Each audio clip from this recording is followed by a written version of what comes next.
આ છોકરા જોવા જતા એ અહીંયા સુધી સીમિત હતો. હવે છોકરીઓ છોકરાને ઘેરે આંટો મારે, આ મકાન તારું બકા એમ કે. પછી બકા ભલે બકાલું વેચતા હોય. હા હા, હું રાજકોટમાંથી નીકળ્યો, એક બાપ દીકરો બાદશાહ થયેલા. હું છે મેં કીધું એ બાપા મને ક્યાં મારો દીકરો મગન છે, એનું હક પણ નક્કી થઈ ગયું છે. તો એ કે કાલ જોવા જાવ. કીધું હવે બધાય જોવા જાય છે, મગન ભલે જોવા જાય. મને કે તોતળીઓ ગુડાણો ત્યાં જઈને બોલશે ને હક પણ ધીરુભાઈ નહીં થાય એટલે હું ના પાડું. મેં કીધું મગન તારા માટે ના પાડે, તારી જીભ જલાય છે, તું જોવા જાય ને ત્યાં બોલીશ ને તો હક પણ નહીં થાય.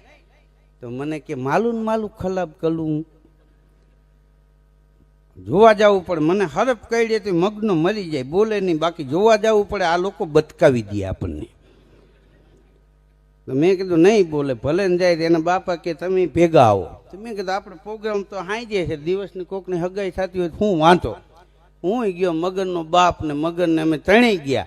તો જે ગામમાં છોકરી જોવા જાવ તે પાદર આવ્યું ને તો એ મગન બોલ્યો. મને કે ઢીલુભાઈ બોલવાની ના પાલો છો, હું બોલી છે નહીં પણ અદત્યનું લાદે કાંઈ. તો મને કે હું ગાયને સંભળાવું તો હાલે. મેં કીધું ગાવામાં જીભ જલાતી હોય ખબર ન પડે, બોલતો નહીં. મને કે ગાય છે નહીં, બોલી છે નહીં, આ તો અદત્યનું લાદે. મને કે ઘણી વાર એવું થાય ઢીલુભાઈ બોલીએ તો સંબંધ તૂટી જાય, ન બોલીએ તો આપણે તૂટી જાય. અદત્યનું લાદે તો ગાયને સંભળાવું તો હાલે ને. કીધું હા. અમે ગયા, ઓલા ખાટલા નાખી દીધા. એક ખાટલે મગનનો બાપ ને હું બેઠા, એક ખાટલે મગન બેઠો. તે છોકરી આવી પિત્તળની રકાબી, પિત્તળની કીટલી ચા લઈ. મગનના બાપને મને રકાબી આપી, પછી મગન બેઠો તો એને રકાબી આપી. પેલી રકાબી મગનની પરી, વરાજો તો એ હતો મૂર્તિઓ. તો કાંઠા સુધી પિત્તળની રકાબી ભરીને એમાં ટેરવા દાઈજા. બોલવા ના પાડી દીધું. મગન ગાવા માંડ્યો. એ દલમ લાદે મને દલમ લાદે, રતાબી માતા મને દલમ લાદે. કે આને પાયરે કરે. હવે અમારે શું કેવું? તે અમે બોલી પેલા તો છોકરી સામે કીટલી લઈને ઊભી ઊભી ગાવા માંડી. એ હાથમાં છે રતાબીને એમાં છે તી, ઓ મારા મદન તું ફૂટ મારીને પી. ફૂટ માર, ફૂટ માર. ત્યાં તો છોકરીની બા દોડી. આપણે જોતું તું એવું જલી ગયું ભાઈ. ત્યાં તો મગનાનો બાપ ઊભો થઈ ગયો. ફતાટલા ફોલો, ફતાટલા ફોલો. હવે બધી ઊંધા આટાની કંપનીનું લઈને અમે ગયા હતા, એ બધી ફીટ બેસી ગઈ, કારણ કે ન્યાય ઊંધા આટા જ હતા. હા હા, આ વાત હસી કાઢવા કરતા કસી કાઢવા જેવી છે કે આપણી જીભાન તોતડી હશે ને તો લોકો સ્વીકારી લેશે, બાકી આપણી જીભાન જો તોછડી હશે તો લોકો નહીં સ્વીકારે. બેહદ દંફાસ કેરી લાંબી બંધુકે, ફળકી ગયા ભોરુડા હરણા. અરે ડાપણના દરિયાના તળિયે સમાઈ ગયા એ કાલી કાલી વાણીના ઝરણા. હાસ્ય નિર્દોષ હોવું જોઈએ. આપણે કઈ હશે એનું ઘર વસે, પછી વસે પછી હશે કે નહીં પાછી ભાગની વાત. હા, એક છોકરાના લગ્ન થયા ને 6 મહિના પછી રાતે બહાર નીકળીને રોવા માંડ્યો. એના બાપુજી જાગી ગયા. શું છે એ કે આ ઘરવાળી બટકી ગઈ. એનો બાપ કે બેટા 6 મહિનામાં તું ગળે આવી ગયો, તમે 34 વર્ષ કેવી રીતે કાઢ્યા છે? બાપ દીકરો ભેટી ગયા. બોલો આમાં સહન શક્તિ રાખો બટા. હા, 1:30 વાગે રાતે માર્કેટ યાર્ડે એક ભાઈ ગયો, ગાંઠિયા વાળો હતો. ત્યાં કોઈ ગરાગ નહોતું. એ કે 250 ગાંઠિયા ગરમ બનાવી દે. તો ગાંઠિયા વણીને નાખ્યા એને. પછી હાથમાં જારો ને ઓલાને પૂછતો હતો કે અટાણે 1:30 વાગે રાતે ગાંઠિયા લેવા કોણે મોકલો? તે હામું જોઈને કે તને હું એમ લાગે મારી બા મોકલે.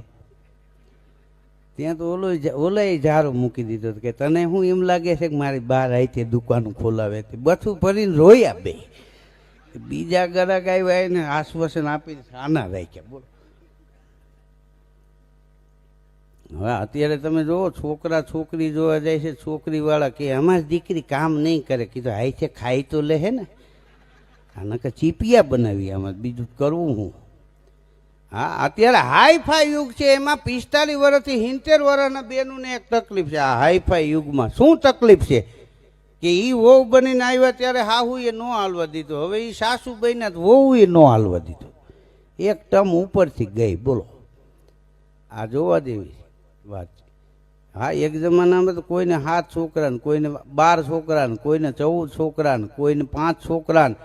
હા, તેથી ગમે એ આંટી લેતા એ કે મરી જતા હજી 4 છે. હવે એક થઈ ગયા ને એમાં આ તકલીફ થઈ. 40 કરોડની આપણે જનતા હતી આ ભારતની. અત્યારે રાંદલમાની કૃપાથી 140 કરોડની જનતા. બોલો. હા, તે દીએ તમે જો બાયુ રાંદલમાના લોટા તેડે પછી છોકરા ન તેડે. હા, એ ઘોડો ખૂંદતા હોય છોકરા ફળી એમ ભાપાને ખૂંદતા હોય. હા હા, ઈ વખતે આપણે અનાજની તાણ પડતી તો અત્યારે 140 કરોડની જનતા છે ને તો આપણે 30 દેશમાં તો અનાજ એક્સપોર્ટ કરીને મોકલીએ છીએ. આ ટેકનોલોજીનો આ ફાયદો છે. 50 વીઘામાં 60 વીઘામાં ન થતું અત્યારે 5 વીઘામાં થાય. હા, આ તો માણસને સંતોષ નથી. વાવવા ગયા હોય ને કે વીમાનું કેમ થાય, કીધું એનું થવું એમ થાય આમાં વાવ્યું હતું. હા હા, એક સમય એવો હતો 1 રૂપિયાની ગ્રાન્ટ મોકલતા તો અહીંયા 15 પૈસા પોગતા, 85 પૈસા ખવાઈ જતા. બોલો, આ મોદી સાહેબની યોજના જોવો, મોદીથી સીધા મનુભાઈ ડાયરેક્ટ ખાતામાં લાગે. બોલો, છોકરાની સ્કોલરશીપ આવે તો એના બાપુજી આઠાના હેરવી ન હગે. નકર બરફ જેવી ગ્રાન્ટ આવતી. બરફ તમે 8 મણ લેવો ને તો અહીંયા આવો તો 1.5 મણ ઓગળી ગયો હોય. હા, ગ્રાન્ટ ઓગળતી આવતી. હવે ડાયરેક્ટ મળે. બોલો, આ જેવી તેવી વાત છે. જીવવા જેવો યુગ છે. હા, મોદી સાહેબે રાતે 8 વાગે નોટબંધી કરી, કાળું નાણું કટો. હવે નીકળ્યા કે નહીં આપણને ખબર નથી. કે આપણા ઘેરે બાઈ કટકીને કાઢ્યાથી નીકળ્યા 5000થી માંડીને 5 લાખ સુધી નીકળ્યા. બોલો, કારણ કે બાયુ પાસે બુદ્ધિને રૂપિયા બે છે પણ પતિ ના હોય ત્યાં સુધી પોતાને વાપરે જ નહીં. બુદ્ધિ આપણી, રૂપિયા આપણા. એટલે પુરુષ વહેલા થાકી જાય. ડોહો થાકે તો એ ડોહી ખડતાલું મારે કે એનામ ક્યાં બુદ્ધિ છે. કીધા નહોતી એટલે 40 વર્ષ પહેલાં વ્યાજે લઈને ઘોડે ચડીને ત્યાં ભંગાવા આવ્યા. નહીંતર માગા તો માંગરોળ નહીં હતા. એક ડોશીમાં પાવડાનો હાથો લઈને બાપા વાહે થયા. બોલો, અમે આડા ફરી ગયા, પકડી લીધો પાવડાનો હાથો. મેં કીધું હું છે મૂકી દો. મને કે રોયાને ભાપાને પાડી દેવો. મેં કીધું છે હું તે ડોશીમાં વાત કરી હા પડવા જેવી. મને કે મને 2 કટકા ગાયડું દે છે ને હું ગાયડું દઉં કાનમાંથી મશીન કાઢી નાખે છે. આ ગાયડું મને કે તને સંભળાવી મારે. એટલે મૂળ ડોશી મને દાજ એ વાતની ચડી ગયેલી. હા, અત્યારે તમે જોવો જીવવા જેવો યુગ છે.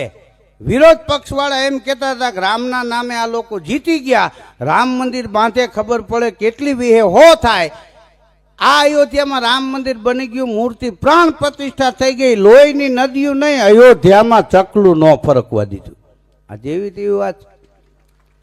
હા, નિરલ શાંતિ. 2 બેર દ્વારકા ત્રિવેણી જાય, 3 બેર 4 બેર કાશી ગંગ અંગ હુતે નાય તે, 5 બેર ગયા જાય, 6 બેર નેમિસાર, 7 બેર પુષ્કર में मंजन कराय ते, रामनाथ जगन्नाथ बद्री केदारनाथ, अरे 10 के 10 बेर जाय पग धाय ते, जेते फल होत कोटि तीर्थ के स्नान किए, एते फल मिले एक राम गुण गाय.